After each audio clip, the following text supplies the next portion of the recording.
Saya tak adalah sampai 1000 USD. Saya ada 300 saja. Apa kau ada kau bagi. Okay. Dia pun bagi. Lepas tu orang ni keep on ugut dia tak ada duit. So dia kata, kalau macam ni kan, kenapa buat saya macam ni, saya nak bunuh diri, dia kata. So budak perempuan tu saya kata, pergilah bunuh diri. Dia macam pelekehkan pula.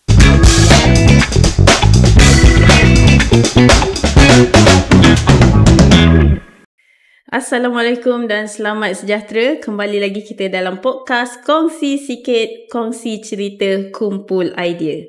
Hari ini saya Hidayah bersama sahabat saya. Saya AG. Kita berada di podcast On The Go. Kat mana AG? Kita berada di Sunway Montana. Wow, jauh betul tu. Betul. Kat mana Sunway Montana ni AG? 1 jam daripada Politeknik Nilai. Oh, lain macam hari ni. Kita podcast On The Go. Panel kita on, kita pun go. Dan datanglah kita orang kat sini. Okay, sebelum kita mula, kepada semua penonton yang sedang menonton podcast Kongsi Sikit, yang belum like, belum share dan belum subscribe, sila tekan butang subscribe sekarang. Baik, episod sebelum ini kita sentuh berkenaan nikah muda, sweet ataupun short live, di mana kita sentuh berkenaan cerai muda. Betul tak Kak? Betul Eji. Masa tu pun banyak kan kita dapat soalan-soalan sampai rasa macam tak cukup masa kan masa tu. Ya, betul. So masa, kalau kita mostly lah, kalau kita tengok Eji cerai-cerai, kahwin-kahwin yang ni, banyaknya kita tahu benda ni bila dia viral di media sosial. Ya, betul. Zaman sekarang orang kata apa? Zaman media sosial. Ya. Lepas tu bila dah viral, mulalah netizen kadang-kadang kita pun jadi netizen tak? No comment Kadang-kadang bila kita baca tu komen-komen netizen atas isu-isu yang viral ni, kita rasa macam beraninya dia komen macam ni. Ya, betul. Tak apa ke? Macam tak ada insurans dalam mulut dia. Ya, tangan dia lah, luar tangan otak. Betul. Sebenarnya kalau kita komen-komen macam ni, okey ke? Itulah, kita perlukan seorang panel pakar yang patut mengupas topik-topik ini. Betul tak? Betul. Sebab takkan nak suruh akak kupas kan? Okay, jadi siapa AG kita punya panel hari ni? Dah on the go, yang on dan kita go ni. Baiklah, podcast On The Go PNS pada hari ini dengan berbesar hati ingin menjemput Puan Nur Zabita binti Muhammad Nur daripada Tetuan Nur Zabita Cina & Co. Yang bersama-sama kita untuk mengupas berkenaan komen-komen di social media.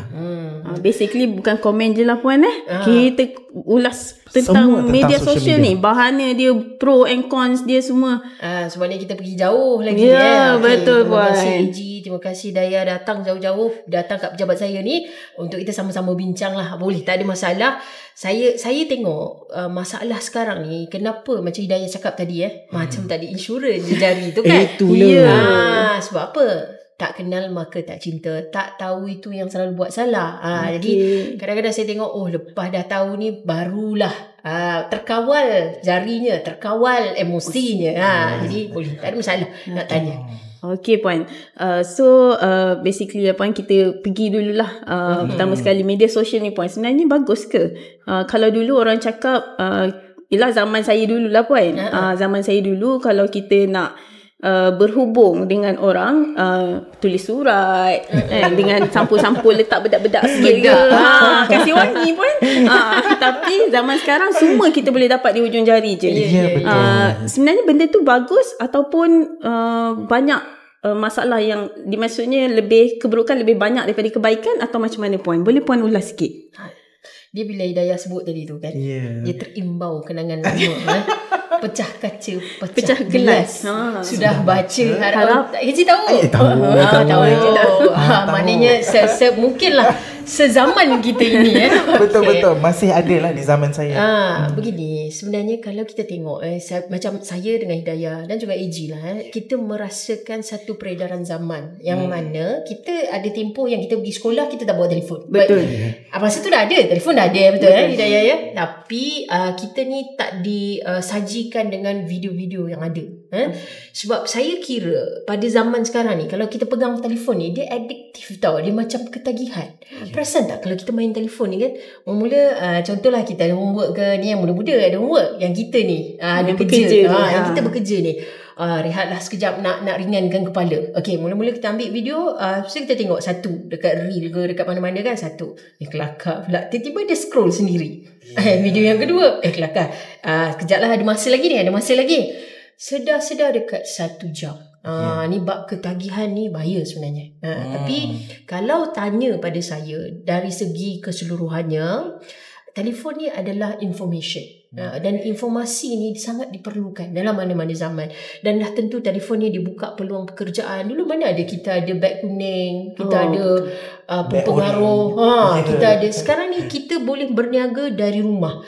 Kalau dulu lah, ingat lah zaman-zaman kita dulu, macam cerita tu macam lama sangat. Dia tidaklah lama sangat. Tapi saya ingat dulu lah waktu awal-awal jadi peguam, saya jadi peguam pada sekitar tahun 2008. Okey. Nak cari case law tu kena pergi library. Sebab kita sebagai peguam ni, bila kita nak buat hujahan, kita kena cari buku undang-undang, Current Law Journal, Malaysia Law Journal. Kita nak quote undang-undang tu. Dia apa kita buat? Kita ambil satu buku manual, cari, jumpa tak jumpa, buka, selak lagi. Okay. Tapi zaman sekarang ni berbeza. Dia ada catchwords tu kan. Kita letak nama kes, kita letak contoh negligence, kecuaian. Senang dapat. Jadi Alhamdulillah pada zaman kini, kalau tanya saya, dah tentu media sosial ni dia banyak membawa kebaikan. Tetapi kalau tanya saya nak rujuk pada satu penulis lah dalam buku Leader Eat Last. Saya suka tulisan dia. Dia ada beberapa buku, Simon Sinek ni. Adik-adik pelajar-pelajar kat luar sana kan. Okay. Dia kata gini, kalau benda ketagihan, contoh dadah, dadah dalam perubatan. Bila kita nak ambil, macam contoh ubat batuk, ada setengah ubat batuk yang kita tak boleh beli kat farmasi. Kita kena ada preskripsi daripada doktor sebab dia akan menyebabkan ketagihan. Dan itu belum dadah-dadah yang ubat tahan sakit semua. Jadi apa kita buat? Kita pergi dekat klinik, doktor akan kata okey, satu hari ambil 1 kali saja boleh. Dia dah buat gitu ya. Ataupun ambil macam sehari 2 kali saja boleh. Okey. Tapi dia mengawal kita. Tapi sekarang ni masalah media sosial adalah satu perkara ketagihan tak ada preskripsi. Macam tak ada, kita ni dekat hostel ke apa ke, tak ada kawan-kawan kata kau boleh guna telefon tu 15 minit saja. Tak ada. Tiada kawalan. Seronok. Dia ada dopamin dia. Apa tu yang kadang-kadang kan, dulu orang kata makan bola, tidur bola, apa bola semua kan. Ni makan telefon, tidur telefon, mandi telefon. Betul sangat. Semua telefon. Betul sangat. So, dia macam kalau satu hari tu tertinggal telefon, kita ni nak pergi kerja tertinggal handphone, terus rasa macam dunia ni macam tak boleh berfungsi lah. Tunggang terbalik sampai tahap macam tu kita rasa kan. Terus rasa tak sempurna tau. So sebab tu kadang-kadang telefon juga, kalau tanya saya lah, media sosial ni, itulah dulu kan, Hidayah kan, AG kan, kita ingat dulu ada tak kita dengar saya ada masalah anxiety, saya ada masalah depresi, jarang-jarang kita dengar tau. Zaman sekarang ni sekejap-sekejap saya dengar ni anxiety. Saya tidak kata perkara ni tak serius tau, sebab saya ada anak-anak guam saya yang tangan sampai bergetar-getar. Jumpa saya sekejap-sekejap nangis, cakap sekejap-sekejap nangis. Kalau tanya ke orang lain, orang kata benda simple. Tak sama, penderimaan kita tak sama. Jadi kadang-kadang saya kira lah benda-benda yang seharian kita luang masa kat sana, yang kadang-kadang kita baca, dia kalau kita tengok telefon ni belum saya pergi kepada part fitnah semua apa. Betul. Dia ada macam satu emosi roller coaster tau. Perasan tak? Kita buka telefon, kita tengok isu perang-perang dekat Palestin. Kita rasa sedih, kita rasa tertekan, kita rasa macam mana aku nak tolong aku nak tolong tapi tak boleh tolong. Lepas tu kita susah hati. Sekejap lagi kita scroll balik. Kita scroll atas, kita tengok pula isu ada orang bergaduh rumah tangga, ada isu sondol-menyondol ni semua kan. Kat situ. Panas. Itu paling panas sampai berbulan-bulan. Lepas tu yang tengok komen pula, dia kata kalau laki kita, dia cakap gitu kan. Lepas tu yang suami pula, ni kau punya pasal lah, bini aku duk kawal aku dah pasal isu artis. Ada pasangan lain. Ada bergaduh, bro, kita orang dengan kau bro. Nampak tak emosi roller coaster tau. Sekejap kita marah, sekejap kita sedih, sekejap kita baca orang ni pula fitnah kita, tak boleh tidur malam. Sebab tu pada saya, pada sehari ni, berapa lama sangat kita nak layan perasaan yang roller coaster ni. Sedih, marah, gembira, sedih, marah, gembira. Itu yang kadang-kadang orang jadi anxiety, ada depresi. Boleh jadi salah satu contributing factor lah pada masalah kesihatan mental. Betul. Tertarik dengan Puan Zabita punya ayat tadi pasal anxiety disebabkan oleh media sosial ni kan. Saya rasa saya macam terbaca 2-3 bulan lepas last year lah, ada artis luar negara ke Malaysia tapi ada seorang tak silap saya Indian yang kesnya sampai bunuh diri ke disebabkan macam dibuli secara mental melalui media sosial. Oh ya, saya juga ada baca macam ada di baca platform TikTok. Saya macam ada baca tapi tak sure reality dia macam mana lah. Tapi nak tanya Puan lah, memang betul ke ada kes-kes seperti ini? Maksudnya yang orang yelah, dia dapat anxiety, depression disebabkan media sosial. Bila dia post sesuatu dan dia kena kecaman oleh komen-komen oleh orang-orang yang mengomen tu lah. Apa pandangan Puan? Dia begini, sebenarnya kan macam saya cakap tadi kan, emotional roller coaster ni kan. Kalau macam contoh, saya ni dah lama kat media sosial, jadi susah nak koyak. Tapi kalau orang dengar ni cakap, jom kita try dia. Jangan buat gitu kat saya. Tapi dia mengambil masa pengalaman bertahun-tahun. Kadang-kadang yang menggunakan ni remaja. Dan tu ada yang saya tengok umur 5 tahun, 6 tahun mak ayah dah buka account, membesar dengan media sosial. Dan kadang-kadang remaja guna. Remaja ni pula ketahanan kita berbeza tau. Macam saya kata, kalau orang jenis susah nak koyak, kena faham juga kenapa dia susah nak koyak. Mungkin dia jenis tak baca komen. Letakkan situ lah, aku dah tulis, suka hati lah kau nak komen, tak nak komen ke apa. Contoh, ada setengah orang penerimaan dia tak boleh terima tau. Dia macam, kenapa cakap saya macam ni? Sebab tu kalau kita tengok, ini tadi Hidayah ada bagi salah satu contoh kat Korea ni, saya rasa macam ramai banyak kes juga artis dibunuh diri sebab pada satu keadaan apabila kita meletakkan kehidupan kita dekat media sosial, maknanya everything yang surrounding media sosial tu adalah kehidupan kita. Lepas tu kita bangun kan, pertama sekali kita buka, orang komen kita cantik, baik, lawa ke macam mana hari ni, ke orang kecap. Pagi-pagi bangun dah buka, baca kecaman. Okay, jadi kita dah susah hati, simpan hati, breakfast pun tak lalu, semua apa. Tengah hari sekejap lagi nak tengok pula ada orang komen kot, ada orang backup ke apa tadi, kecaman lagi. Jadi sebab tu selama mana yang kita boleh hadap, itu yang jadi macam tu lah. Ketahanan. Dia sebenarnya kalau orang tanya, Puan, takkan undang-undang tu tak ada melindungi? Undang-undang ada melindungi. Tapi saya nak cakap lah, realiti undang-undang begini. Undang-undang ni dia dah tentu dia satu tujuannya mendidik. Macam contoh, kalau kita buat kesalahan yang sama, kita rompak orang, kita kena macam dia. Okay, so macam mendidik, orang kata apa, prevent supaya orang lain tak buat lain, menghukum dah tentu. Pada masa yang sama, jarang undang-undang ini berbentuk mencegah. Saya bagi contoh kenapa. Katakanlah kalau berlaku sesuatu pembunuhan, dah orang dah mati, keluarga dah sedih, kita tangkap penjenayah tu, kita hukum dia. Tapi apa rata-rata ahli keluarga mangsa akan kata? Walaupun dia dihukum, dia tidak akan dapat mengembalikan si mati. Sama juga dengan undang-undang media sosial. Walaupun dia telah bunuh diri, kita ada undang-undang, kita boleh hukum dia. Adakah dapat mengembalikan mangsa? Walaupun ada hukuman di bawah Seksyen 233, dah masuk dah undang-undang. Sekali lagi. Jangan terkejut. Seksyen 233 atau komunikasi multimedia 1998.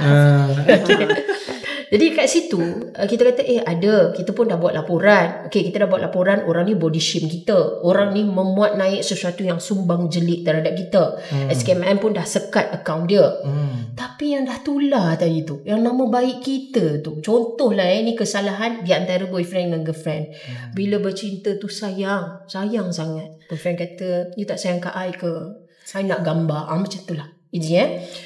Jadi yang kadang-kadang tu saya nak pesan kepada, tak kisah tau, sekarang ni bukan wanita saja, lelaki pun boleh dimangsakan. Saya ada kes yang orang lelaki ni dia tag saya, dia tak tahan sebab dia kata ada orang ni yang minat orang ni, dia tahulah kan orang muda ni kadang main tarik-tarik tadi. So dia layan. So bila mana dia layan, lepas tu tiba-tiba perempuan tu dah sayang pula, tiba-tiba dia tak nak. Dia harass tau, dia stalk, dia harass, dia message, dia hantar message kat tunang yang dah bertunang ni. Jadi dalam keadaan ni, kalau kata tak kisah lelaki perempuan, okey, kita bagi gambar kat dia. Dia dah viral kan, dia dah tular kan gambar kita ni. Siapa yang tak tengok? Kawan-kawan kelas tengok, lecturer kat universiti tengok, ibu bapa tengok. Jadi sekarang kita kata dia salah. Betul dia salah. Dia dihukum di bawah Seksyen 233 Akta Komunikasi. Sekarang ni hukuman lepas pindaan dan dinaikkan pada RM500,000. Okeylah, katakanlah dia kena denda RM200,000. Tapi adakah boleh mengembalikan balik maruah kita tadi yang gambar bogel kita tu dah disebarkan tu? Sebab tu kita ni guna media sosial ni, dia tak boleh guna ikut suka. Dia kena guna dengan ilmu. Dia kena guna dengan bijak. Itu yang penting sebenarnya. Menarik ya Puan Zabita sebut berkenaan penggunaan media sosial perlulah datang dengan ilmu. Tetapi bagaimana pula dengan individu yang merasakan ini platform saya. Dia macam ni rumah saya seperti saya lah. Saya boleh cakap macam apa tu. saja. Tak seperti suka saya. boleh block. Button block ada kan. Ia dicipta untuk digunakan katanya. Jadi Puan Zabita, apa pendapat Puan? Betul, ada asas kat situ kan, rumah kita. Contohlah kadang-kadang saya menulis komen, masuk kau ni nak mengecam-ngecam pula pandangan aku. Tapi kena faham, bila mana kita tekan untuk tatapan umum, dia ada dua kan. Satu, restricted account, account yang kita punya saja.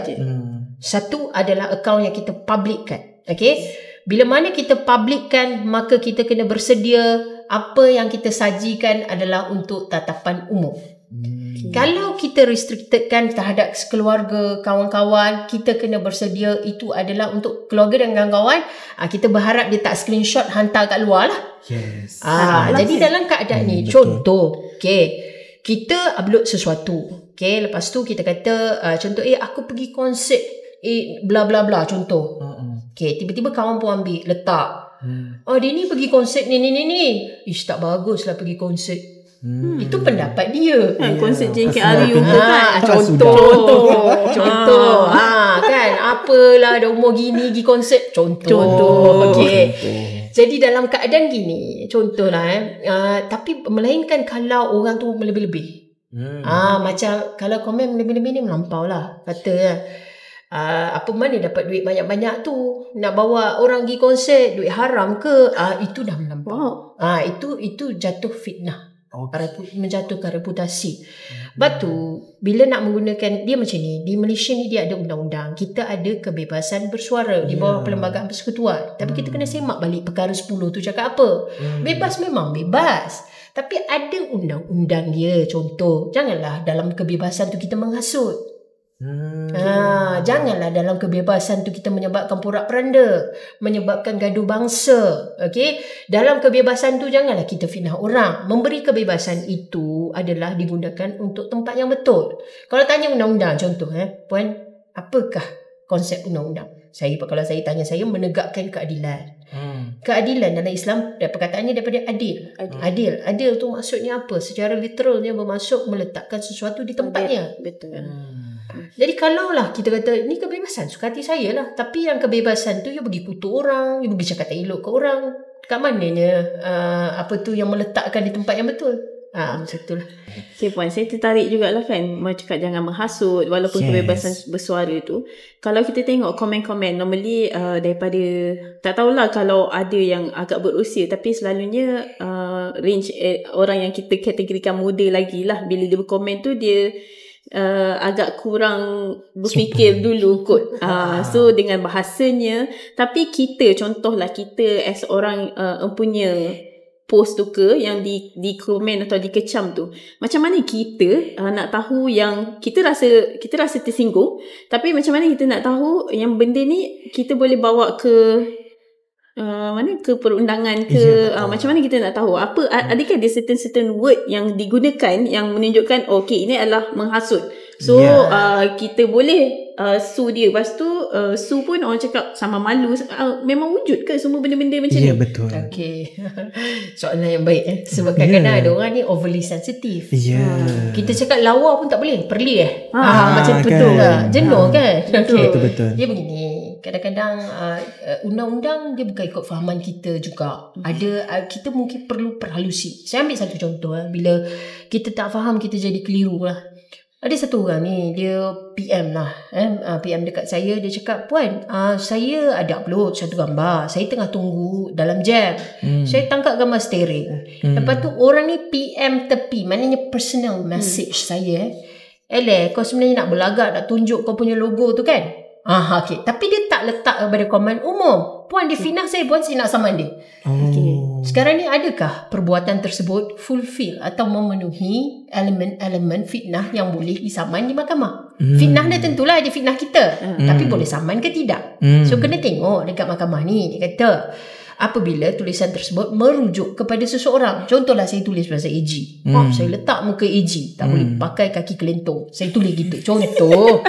Jangan marah saya. Saman. Tak, kalau saya bagi komen berkias, orang tak faham. Berkias sangat. Macam tu. Okay, letak. AG pembaca. Kalau Hidayah baca, rasa jelas tak saya tengah cakap pasal dia? Jelas lah kan. Jelas gambar-gambar sekali. Kalau pun katakanlah AG pernah pinjam duit saya, AG tak bayar. Katalah kan orang kata bila pinjam kemai manis lah ya. Bila nak pulang, kita nak minta dia pulang kembali macam kita yang mengemis duit kita. Okay. Betul. Jadi dalam keadaan ni saya tulis. Lepas tu saya kata, apa salahnya saya tulis? Memang dia pinjam pun duit saya RM5,000. Dia tak bayar. Jadi dia memang kaki kelentong. Tapi adakah boleh saya jatuhkan reputasi AG? Benda tu kan personal antara kita. Ataupun mungkin boleh guna saya pinjamkan duit pada dia tapi dia tak pulangkan dengan cara yang bagi pinjam kaki dia ni kaki kelentong. Orang baca pun betul AG ni dah lah dikenali di kalangan pelajar dan juga rakan-rakan penjara. Kan? Glamour. Ini contoh sahaja. Glamour. Contoh. Tak, kita tahu contoh kan. Okay. So sekarang ni, bila saya tulis begitu, disampaikan, saya post pula dekat Facebook saya. Jadi, rujukan sah AG, perkataan sah fitnah ataupun menjatuhkan reputasi, disampaikan kepada pihak ketiga. Dan menyebabkan AG ni rosak nama baik semua apa. Kat situ bolehlah saman.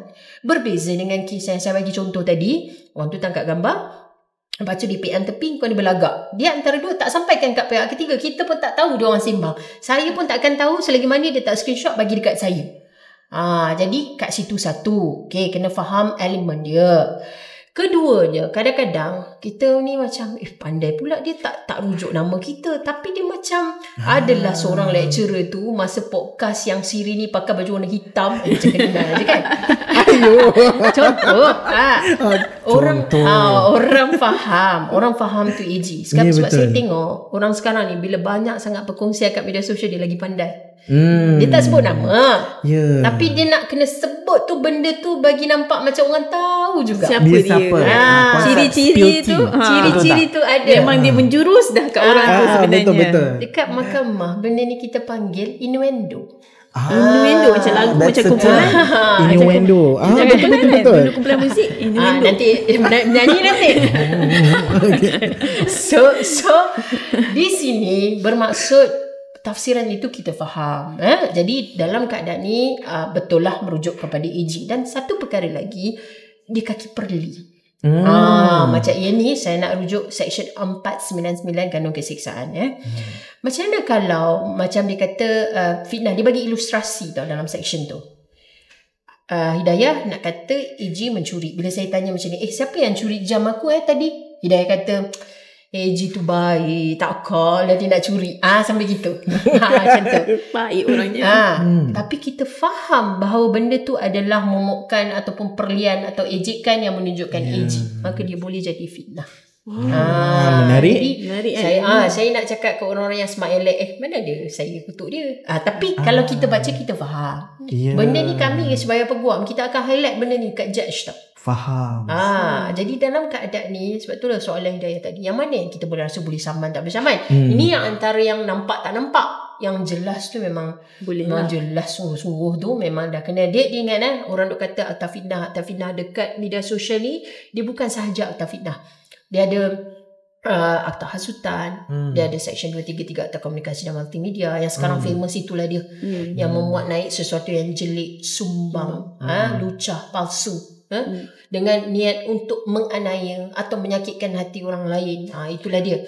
Lepas tu ada lagi kesalahan-kesalahan lain. Contoh yang ni saya adalah terima beberapa kesalahan seksual terhadap kanak-kanak 2017. Maknanya ada orang lebih dewasa, abang saudara dia yang ada di college, universiti kan. buat ajar anak buah, ajar cousin, anak jiran bukan ni pun boleh, lepas tu muat naik kat media sosial misalnya. Ini pun kesalahan jugalah. So kita kena tengok juga di bawah kanun keseksaan dia ada ugutan jenayah. Contoh saya hantar kat Hidayah, kau jangan jadi aku pecah kamu ke kau. Contoh media sosial. Yang ni tak ada siapa baca, kita dua je, kita PM tepi. Kalau Hidayah buat laporan polis, saya boleh dikenakan hukuman di bawah Seksyen 506 Kanun Keseksaan. Ugutan untuk mendatangkan kecederaan. Wow, menarik. So ada juga orang kata alah kita guna fake account. Saya kena tengok banyak kan sekarang Dia fake black account. profile tapi komen-komen menduga. Di bawah Kanun Keseksaan ni ada section dia. Apabila membuat ugutan ataupun membuat ugutan tanpa menggunakan nama atau menggunakan nama atau profile. So dalam keadaan ni dia banyak sebenarnya. Jadi kita ni jangan anggap ini guna fake account. Selamat. Boleh kesan. Selamat laporannya. Terlindung ya. Jangan. Sekarang ni ada macam-macam cara. Nanti kalau kot lah kita nak ke dalam tu saya boleh cerita pula. Okay point. Satu lagi point. Kalau kadang-kadang kan kita di media sosial ada page-page yang luahan-luahan perasaan tu kan. Confession orang panggil kan. So adalah few cerita. Dia cerita, kita pun sebenarnya tak tahu cerita tu betul ke tidak kan. Sebab page confession kan, kita pun tak tahu siapa yang hantar, betul ke tidak. Tapi macam contoh ada satu kes saya rasa hari tu agak viral lah, tapi saya tak nak sebut di sini. Dan kes itu dia merujuk kepada seorang pensyarah saya rasa. Dan bila baca tu dan bawah-bawah tu ada orang lain pula, netizen ni kan pantas buat kerja, jumpa pula FB pensyarah tersebut yang konon-konon dalam cerita itu. Suspek itulah yang bercerita dalam tu. Dan netizen ni dengan mendengar daripada sebelah pihak, maksudnya daripada baca tu saja, dia cari, lepas tu dia share pula FB pensyarah tu dekat section komen tu kan. Adakah pensyarah tu boleh memfilekan saman ke terhadap netizen tersebut? Dia tak kenal pun netizen tu kan. Betul. Tapi sebab dia yang punca, yang memulakan, yang bagi page, dan sebenarnya cerita tu kita tak tahu betul ke tak, yang menyebabkan kesan lah kepada pensyarah tersebut. Ya betul. Macam mana point? Dekat media sosial ni lah masalahnya. Sebab apa sahaja berita yang keluar, dia tidak ada semakan tau. Saya nak bezakan, kalau dulu masa zaman berita ni, contoh wartawan semua ada etika bila menulis. Zaman sekarang pun ada etika menulis kan. Tapi wartawan-wartawan ini terkawal berita dia bila nak keluarkan surat khabar lah. Dia ada editor, dia ada semakan, baru boleh keluar. Zaman sekarang ni saya kira semua kita wartawan. Saya tulis, orang ni tulis, dia ni tulis. Dan kita ni tidak ada sistem semakan. Dia ikut suka hati nak tulis apa. Kat situlah bahaya. Jadi sebenarnya isu dia yang pertama, netizen ni jangan terlalu macam cepat terima. Dia suka tahu benda sensasi, dia macam lalat. Bukanlah saya nak kata, saya pun suka. Saya pun lalat juga. Okay. So kita akan pergi kat sana, ini best ni. Kadang-kadang kita nak tengok reality drama ni lagi dahsyat daripada yang TV. TV tu kadang-kadang fiction kan. So dalam keadaan ni kita kena bijak. Okay, satu. Yang keduanya adalah masa ni lah ada orang yang berdendam dengan orang tunggu masa. Ya betul, setuju. Contoh sebelum ni kata kita tengok influencer ni clean. Pengaruh ni clean, tak ada berita merepek-repek pasal dia semua apa. Tapi dah tentulah influencer pada saya lah, antara orang yang saya hormat Khairul Aming kan. Okay, jadi kita tengok cara dia, kaedah dia bagus kan. Jadi mungkin juga bila orang ni clean, ada good reputation, ada orang yang sakit mata. Benda tu biasa. Sebab tu dalam masyarakat kita kata jangan kau tunjuk sangat mesra dengan bini ni, orang ni nanti penyakit ain. Itu yang sampai bercerai-berai. Itu kita memang faham. Jadi orang ni, ada orang yang dalam diam-diam ada gunting dalam lipatan, dia tengah menunggu masa bila mana nak menyerang, sama ada cerita itu betul ke tidak. Tiba-tiba keluarlah satu berita tak elok, contoh pasal satu pengaruh yang very clean image dia. Masa ni lah yang menunggu-nunggu ni nak memulakan serangan. Kalau macam contoh, katakanlah dekat Politeknik, dekat nilai ni kan, tiba-tiba Puan Hidayah ni elok je kan. Okay, cuma garang sikit lah bila pergi kelas ni, garang orangnya kan. Student pula geram. Aku tengok dia ni tunggu kau tunggu. Macam tu lah. Ya, faham. Tu satu hari ada budak ni pula meluah dekat media sosial. Tak ada kena mengena pun dengan politeknik yang dekat nilai tu. Tapi masalahnya, okay, budak yang kata kau tunggu ni, kau tunggu. Dia pun tarik naratif dia. Okay. Ni buat naratif lain. Yes. Yang ni katalah benda jadi kat Kedah. Yang ni dia kata kau tunggu. Ni lah cantik ni nak tarik buku orang simak pun. Kan tadi saya kata kan, Pak, korang nak tahu tak siapa pelaku dia? Dia ni lah Pak letak. Dia pakai fake account. Bahaya tau sebenarnya. Media sosial ni sangat bahaya. Saya ni sepanjang berapa tahun dah saya guna kan, saya sangat berhati-hati. Saya berhati-hati dengan tulisan saya. Okey, ramallah geng ni pergi. Lepas tu ada dalam grup WhatsApp, Telegram ni pula, kawan, aku dah hantar dah. Yang actually kita yang garang kita tak suka tu, korang masuk komen. Dia ajak pula kawan-kawan dia berjemaah. Kat situlah naratif dia dimulakan. Jadi bermakna siapa mangsa keadaan. Okay, nak buat macam mana? Kita mengajar memang gaya garang kan, tapi kita tak salah. Okay, contoh. Jadi Puan Hidayah dah tentu boleh ambil tindakan kepada pelajar tadi. Tak ada masalah sebab kita dianiaya. Tapi saya nak ingatkan juga, sebab bila kita kata kebebasan bersuara, bukan kata semua benda tak boleh cakap. Ada benda boleh tulis, tak ada masalah. Contoh kita tengok ada kes-kes jenayah. Lelaki bernama Ismail bin Harun contoh ditangkap kerana contoh saya main betik je ni. Kerana melakukan rompakan bersenjata. Itu kan fakta. Ya, betul. Kita tak boleh sue wartawan. Memang justifikasi. Memang dah nampak dia kena bawa dengan gari. So tak ada masalah lah. Yang menjadi masalah, yang menjadi orang kata apa, punca yang boleh jadi kanser atau barah ni, perkara-perkara yang tidak benar. Macam tu. Okay. Tapi Puan, bila Puan cakap kita tak boleh sue sebab itu memang jenayah dia buat kan. Orang selalu confuse juga antara aib dan jenayah. Dekat media sosial. Bila kita post, contohlah macam Puan cakap tadi, AG pinjam duit Puan. Lepas tu dia tak bayar. Lepas tu Puan dah try minta banyak kali. PM dia tepi, dia tak ni. Satu cara Puan pun publish lah muka dia dengan bagi tahu dia ni berhutang. That one spill tea. Spill tea. So that one kita panggil dia sebagai aib ke? Maksudnya AJ akan cakap kau mengaibkan saya sebab pergi pancarkan muka saya dengan cakap saya berhutang kan. Tapi sebenarnya dia macam buat jenayah lah juga kan, sebab tak bayar hutang orang ke macam mana Puan? Okay, dia macam ni tau. Kena faham satu benda. Saya suka tau soalan ni. Antara beza aib, kadang-kadang mangsa jenayah section ni dia keluar, dia cerita. Yes. Benda ni jadi, dia ni buat saya. Orang kita pula komen aib. Terutama sekali itu bapa aib kan. Okay, macam mana saya nak bagi mudah faham aib, beza aib dengan tidak. Okay, tadi Hidayah ada tanya kat saya, ada ke saman malu? Saman malu. Dia kata sebab saya dimalukan maka saya nak saman dia. Okay. Istilah saman malu tu tak ada dekat Malaysia. Dia sebenarnya saman fitnah atau saman reputasi. Tapi kalau kita sembang-sembang kedai kopi, aku nak saman malu dia, tak ada masalah. Kita bukannya yang kita sembang ni bukanlah nak bawa pergi court, nak bergaduh. Kita duduk sembang kita, aku nak saman malu dia, tak ada masalah pun nak guna perkataan tu. It's just that bila katalah dia betul macam tadi saya bagi ambil contoh boyfriend dengan girlfriend. Betul lah itu gambar itu bukan deepfake ke, itu bukan AI ke apa ke, memang gambar girlfriend dia dalam keadaan tak senonoh dalam bilik tidur.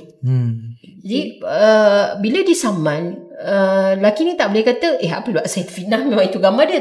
Tak boleh. Sebab kita kena tengok section 4 Akta Fitnah 1957. Dia kata apabila you mendatangkan keaiban kepada kehormatan seorang wanita atau menuduh dia sebagai tidak suci.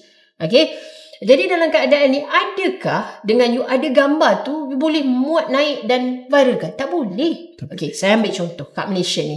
Perasan tak kalau ada berita, contoh seorang selebriti atau artis setelah ditahan bagi siasatan kerana menumbuk orang awam. Ada tak wartawan tu sebut nama artis tu? Tak ada. Tak sebut. Itu fakta. Siasatan tau, belum tuduh lagi ya. Entah siasatan tu diteruskan, entah no further action NFA ke, kita pun tak tahu. So kita tak sebut. Tapi bila mana dia dituduhkan dekat mahkamah, dia dah jadi fakta. Dah ada pertuduhan kat mahkamah, baru disebut nama artis-artis ni hari ni dituduhkan di mahkamah. Itu fakta. Okay, saya ambil contoh satu lagi. Mungkin kita tahu ada aktiviti-aktiviti di kalangan artis. Kita ada dengar lah ada kes-kes kalwat. Contoh ada kes-kes kalwat yang berlaku. Ni bukan saya ni. Ada kes-kes kalwat yang berlaku. Jadi sebelum kes kalwat berlaku, saya percaya ada wartawan tahu. Sebab dunia media ni dia lain. Dia ada informer je.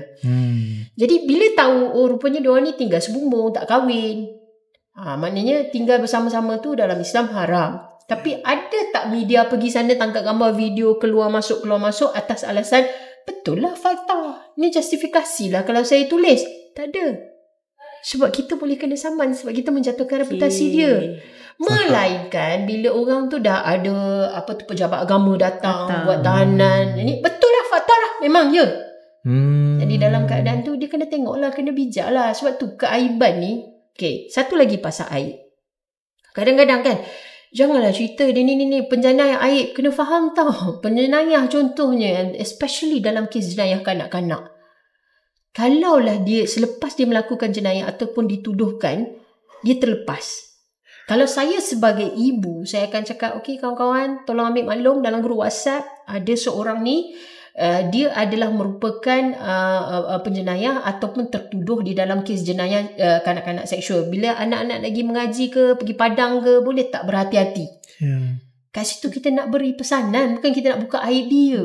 Satu kadang-kadang pesanan. Sebab kalau kat USA untuk kes-kes macam ni, dia ada laman web dia tau. Laman web dia untuk sexual offender. So dia ada list dekat situ lah. Dia ada list dekat situ. Kalau dia ada kat kawasan kejiranan tu, kita takut pedofilia ni macam-macam Jangan kita hantar anak kita pergi tunggu tak balik, tak tahu apa jadi, mati.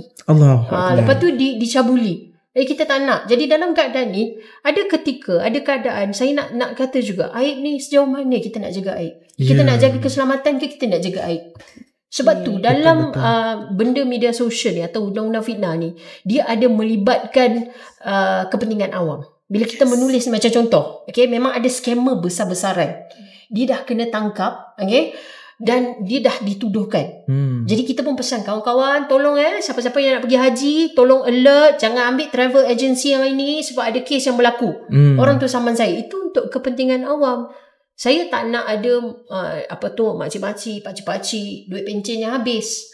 Sebab bayar niat tu nak pergi haji, ada setengah orang kena tipu sampai orang kata terkilan lah, meninggal pun tak dapat pergi lagi. Contohlah, gitulah. So begitulah dekat media sosial ni. Itu kena bijak. Kalau contohlah saya merupakan salah seorang mangsa kepada kes fitnah.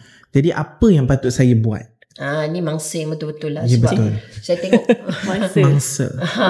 Saya tengok media sosial ni memang keras. Tempat yang keras. Okay, dia begini, kalau kita rasa betul genuinely dia tengah cakap pasal kita, walaupun dia tengah berkias-kias, macam Hidayah baca Ji, dia tengah cakap sekau ni, siapa-siapa baca pun memang ini kau lah. Maiji lah tu, tak ada orang lain dah. Tak ada orang lain dah. Screenshot tulisan tu tadi, screenshotnya kadang-kadang kan, bila dia dah letak, lepas sejam 24 jam tiba-tiba kawan dia cakap, kau biar betul kau letak macam ni, nak kena saman, hilang dah. Jadi kita screenshot awal-awal. Kita screenshot profile dia, kita screenshot tulisan dia, kita screenshot reaksi. Kalau dalam mana media sosial Facebook, reaksi orang lah. Kalau mana dalam TikTok, love kat love tu kan. Yang view tu lain. Love tak sebanyak view tadi. View 2 juta, love maybe 15,000. Contohlah macam tu. Okay, pergi kat bawah tengok komen orang, screenshot. Okay, lepas tu orang tanya nak buat laporan polis ke tidak, itu optional. Kalau tuduhan tu keterlaluan, tuduhan macam kita terlibat dalam aktiviti jenayah, buat laporan polis. Kalau bergaduh, berebut girlfriend, boyfriend tu semua, tak apalah kita. Okay, dan kemudian kalau boleh lantiklah peguam. Lepas tu saya tahu dah soalan seterusnya kan. Dah boleh baca kan, nampak soalan wajib Soalan wajib. Yang ni kalau saya pergi TV ke radio, berpeluh saya nak jawab. Dia tak sesusah yang saya jawab yang law tadi. Orang tanya berapa? Betul. Kita lah pun macam boleh baca ya. Kita boleh baca. Dia macam saya tengok kening pun dah tahu dah.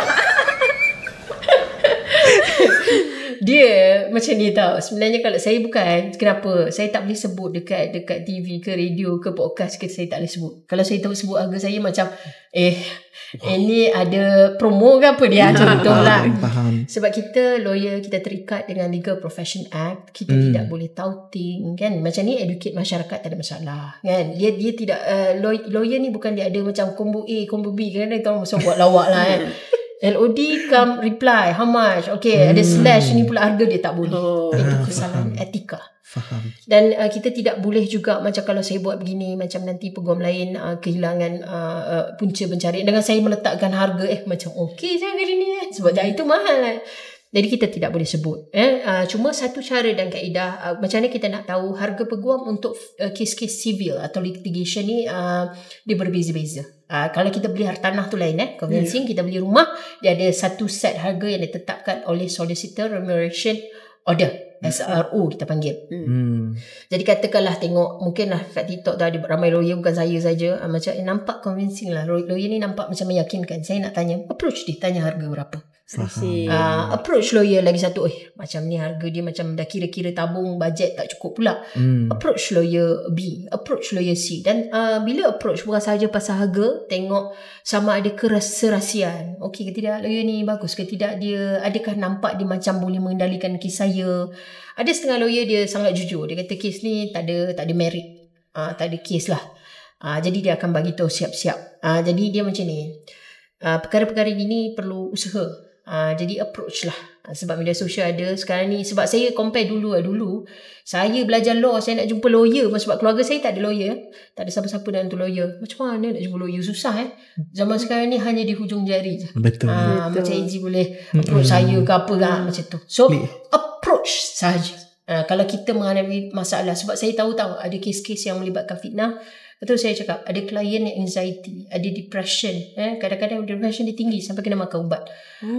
So dapatkan support system yang betul lah. Kadang-kadang kita ni kena tengok kawan keliling juga. Kadang-kadang ada setengah orang tu tak tulis apa, kaki bakar je lebih. Itu pun antara juga. Betul lah, itu penyumbang jugalah tu kan. Betul. Batu api. Batu api. Itulah apa? Mengeruhkan lagi keadaan. Dia suka pula dia kan, bila tengok kawan dia tu yelah, lagi stres lagi dia suka. Saya pun tak faham juga kan. Betul. Okay, baik. Sekarang kan Puan Zabita, saya nampak lah dia dalam kalangan remaja ada trend spill tea. Dan kebanyakannya ia berlaku di belakang fake account yang dah tak ada profile picture kan.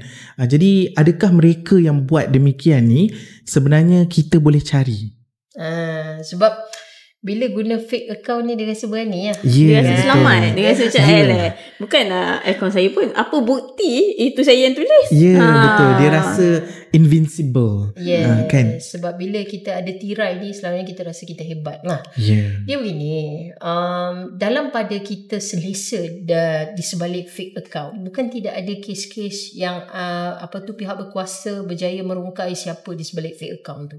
Dah tentu kita bijak begini, pihak berkuasa bijak begini. Maknanya dia akan naikkan. Okay, saya ambil satu contoh lah, kes yang mana kita rasa macam alah fake account boleh terlepas, tapi kes ni berlaku kat luar negara. Sekejap lagi saya bagi contoh yang dekat Malaysia punya.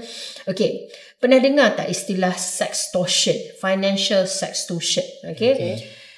Istilah ni saya nak cerita juga sebab saya takut kadang-kadang pelajar-pelajar adik-adik ni dia kemaruk bercinta di media sosial ni, kat situlah nak cari pasangan kan.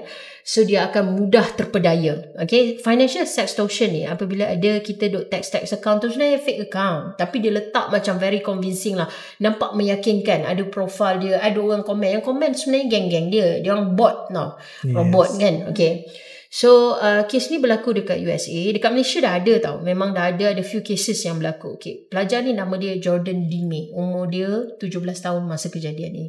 Jadi kat sekolah ni dia main football, American football semua apa, handsome budaknya. Okay, famous. Jadi satu hari dia pergi dekat IG, dia duduk text dengan satu budak perempuan. Text share semua benda, dan dia rasa ada bonding lah.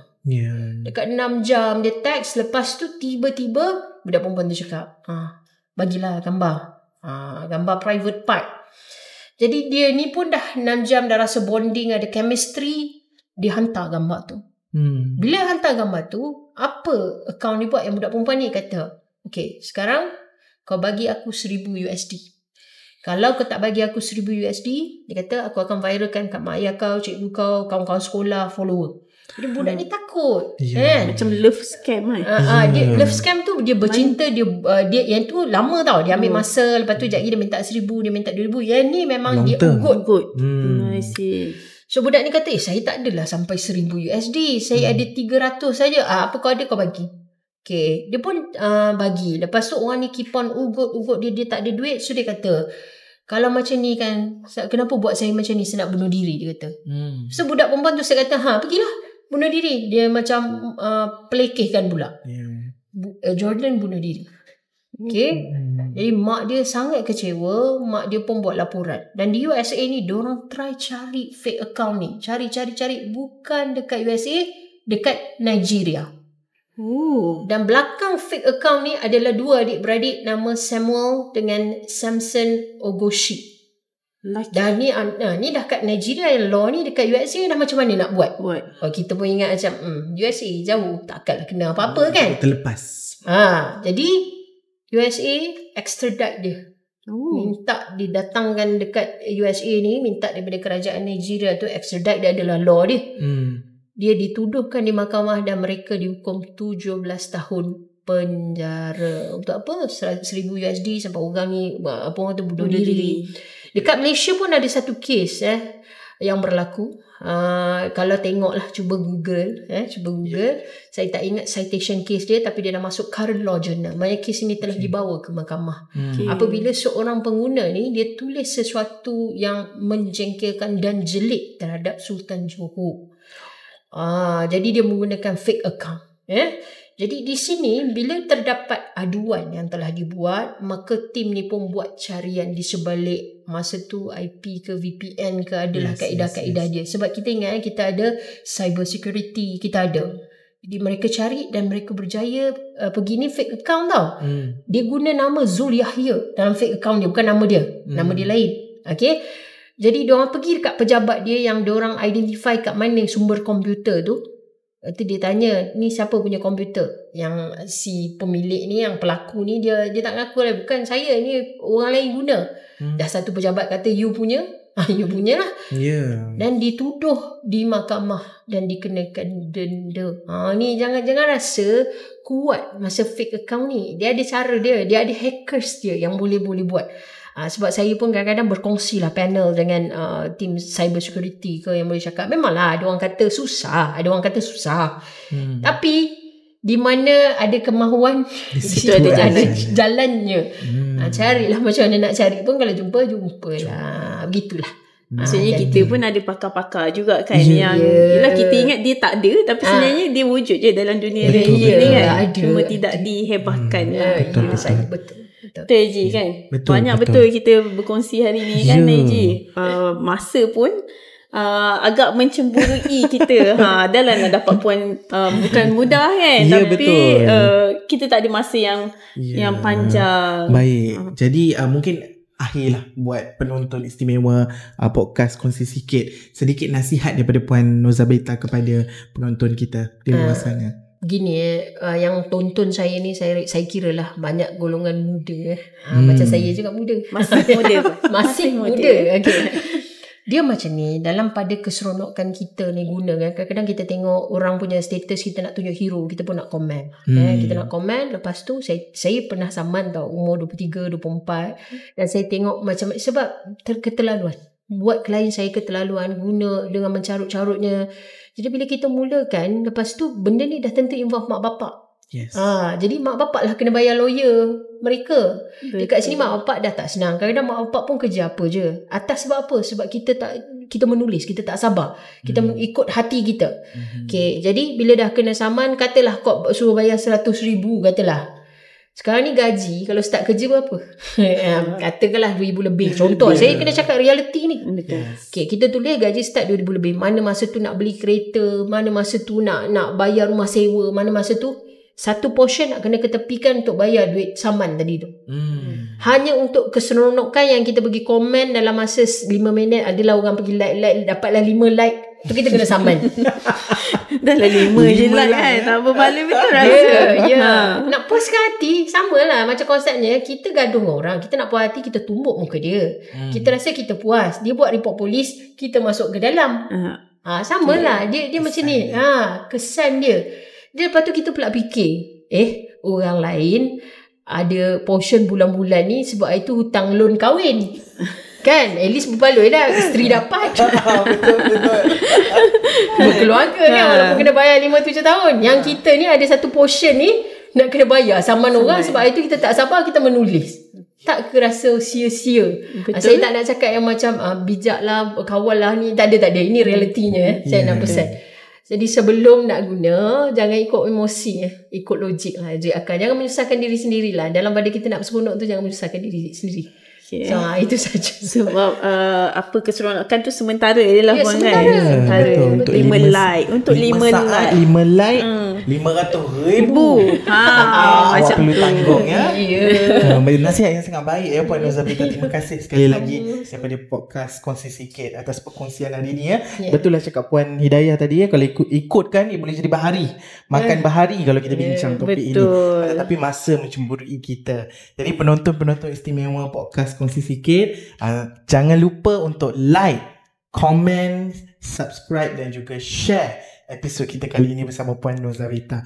Daripada kami sendiri, terima kasih kerana menonton episod ini. Kita jumpa lagi di episod akan datang. Assalamualaikum warahmatullahi wabarakatuh.